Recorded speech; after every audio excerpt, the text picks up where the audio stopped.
Hello everyone. जो students class 12 में आ चुके हैं उनके लिए बुक का लिस्ट है जो कि बेस्ट बुक है सीबीएसई बोर्ड के लिए और बाकी बोर्ड के लिए भी। तो सबसे पहले आता है इंग्लिश, हमारा स्टैंडर्ड बुक है एनसीईआरटी, वो तो आपको लेना ही होगा। उसके बाद और कुछ नहीं लेना, बस एनसीईआरटी, फ्लेमिंगो और विस्पस के लिए एनसीईआरटी लेना है, ठीक है। उसके बाद आता है हमारा फिज़िक्स, और फिज़िक्स के लिए भी एनसीईआरटी आपको पहले ख़रीदना होगा।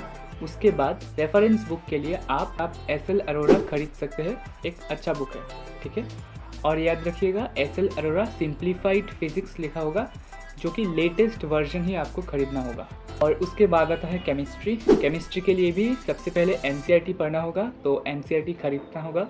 और रेफरेंस बुक के लिए Pradeep's new course in chemistry बोलकर एक बुक आता है, उसे आप खरीद सकते हो, जो कि कॉम्पिटिटिव एग्ज़ाम के लिए भी अच्छा है और आपको बोर्ड एग्ज़ाम के लिए भी अच्छा प्रिपेयर करेगा, क्योंकि अब बोर्ड एग्ज़ाम में थोड़े से हाई लेवल के क्वेश्चंस आने लगे हैं। आता है मैथमेटिक्स के लिए ऑफ कोर्स सबसे पहले एनसीईआरटी जो हमारा फाउंडेशन बनाता है उसको तो ख़रीदना होगा, एनसीईआरटी को पहले सॉल्व करना होगा। उसके बाद रेफरेंस के लिए आप आरडी शर्मा खरीद सकते हो, अगर आपको मैथमेटिक्स में थोड़ा मतलब इंटरेस्ट है और फील्ड बनाना है, ठीक है। जैसे कि आईआईटी जेईई के लिए अगर आप प्रिपेयर कर रहे हो तो आरडी शर्मा इज़ मस्ट है। बायोलॉजी के लिए सबसे पहले एनसीईआरटी की लाइन बाय लाइन इंपॉर्टेंट है बायोलॉजी के लिए।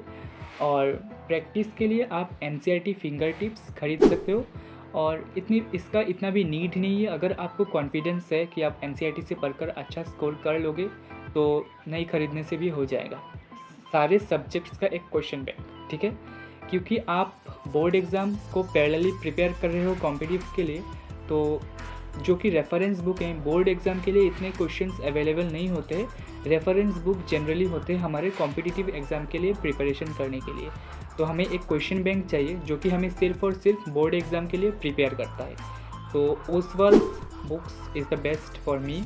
I think it is the best book for CBSE boards and also for other boards following NCERT syllabus. Last में याद रखना NCERT के जो भी किताब खरीदने हैं उनका लेटेस्ट वर्जन ही खरीदना, क्योंकि बहुत सारे सिलेबस या सब्जेक्ट्स के टॉपिक्स रिड्यूस हो चुके हैं एज़ पर 2024। तो अब से जो नया सिलेबस है उसके अकॉर्डिंग ही बोर्ड एग्ज़ाम और कॉम्पिटिटिव एग्ज़ाम में क्वेश्चंस आते हैं। एंड इसके बाद क्लास 10th का बेस्ट बुक्स का वीडियो आने वाला है, so comment down for that, subscribe for more।